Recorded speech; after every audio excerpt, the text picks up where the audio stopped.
So in this video, we are going to talk about the anatomy of the emotional system. And the anatomy of the emotional system is really key in understanding because it gives you a certain amount of permission for yourself, for the people around you, to recognize emotions are real, they are wired into our body, they are something that we have to work with every day, and they're happening whether we're aware of it or not. So part of what I want to do here is give you an education and an understanding of the wiring of your nervous system and your emotional system so that you can actually recognize it when it's happening and make use of it in the day-to-day. Once again, emotions happening all the time. But I'm going to give you a pathway and a map to be aware of the emotions that are happening in you so you can navigate them more thoroughly. So the first thing that I really want to emphasize is that we have a very long history of evolution as human beings. And we have been wired since the very earliest of times to protect ourselves, to survive, and to thrive. And part of that evolution has been to recognize a threat that's around us and make sure that we are going to outlive that threat. So back in the day, we would be physically threatened most of the time. And we would feel an activation in our body. This is the sympathetic branch of our autonomic nervous system, which prepares us to either fight the outside world or run from the outside world. And this was really great because once you fought or once you run, you actually completed an entire emotional cycle because all of the chemicals that were getting dumped into your body got released. When you feel activated, when you feel threatened by the world around you, you get a surge of chemicals moving through your body that you need then to release, whether it's through fighting that environment or that person or running from it. And that was really good because then the sympathetic branch of your autonomic nervous system got to kick in. Once you got away from the threat, you got to relax, you got to recoup, you got to rebuild and regenerate your muscle tissue, you got to calm your mind, you got to connect with your tribe around you. This was really positive. This was a full emotional cycle taking place, even if you weren't consciously aware that this is what was happening. So if you fast forward to today, we're still experiencing all of the same responses in our body and within our nervous system. The difference is the threats that we have changed, even if the response in our bodies haven't.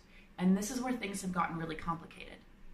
You see, when we're feeling threatened today, it's usually interpersonally. It's usually because someone's hurting our feelings or we're worried about where we're going to be moving our life in the future, or we're not sure what someone thinks about us or how we can plan for what our next steps in life are. We're still experiencing the same challenges in our nervous system, and we're still having the same dumps of chemical move through us, which still need the same amount of release. But now we're in an office, or we're at home, or we're in an apartment building, and we can't actually do the big physical expression that we need, which we used to automatically get through fighting or automatically get through running. So our present day culture has a pretty big dilemma.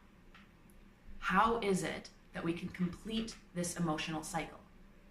You can tell when people have not been able to complete their emotional cycles because what happens is you get stimulated from the environment around you, you have the issues take place in your body, and then before you can go and express it, you repress it or you suppress it. Now, when you go to suppress it, we end up with one of four outcomes. One outcome is that you can't suppress it at all and you end up with really intense emotional dysregulation. This means that you're having emotional outbursts in places that aren't appropriate for them, and people aren't able to handle you, and they don't know how to respond to you, and they don't know how to work with you. So that's one thing that can happen. You're supposed to suppress, but you can't. You're emotionally dysregulated, and it's probably hurting the relationships around you. Two, you are able to suppress your emotion, but you're suppressing it without enough awareness, and it's starting to turn into chronic health problems. You end up with a lot of muscle tension, or you end up with organ challenges, because the toxins in your body that normally get released through the fight or the flight, the big expression, are staying inside of your system with nowhere to go. Now, there's a lot of research and other things that you can explore in this area, but it's really important for you to understand if you're not expressing the intensity of emotion and it gets stuck in your body, it can lead to health problems. The next thing that happens is that people have anxiety. And anxiety is the activation of the nervous system, and it's getting into a loop cycle. You're activated, and you're activated, and you're activated, and you're thinking, and you're assessing, and every thought that you have is just adding on to the activation that you already had. So again, you're not getting into that rest and rejuvenation response. The last thing is depression. And depression can be experienced something like, I no longer will even bother responding to the outside world. My nervous system no longer cares about the threat, no longer wants to engage with what's happening. Instead, I'll just disengage. And you see that people have that all the time as well. They get sleepy, they're tired, they have stomach aches, and they're just not able to have that physical motivation to physically get out of bed and do what needs to get done. So once again, this is kind of the nervous system imploding on itself, basically.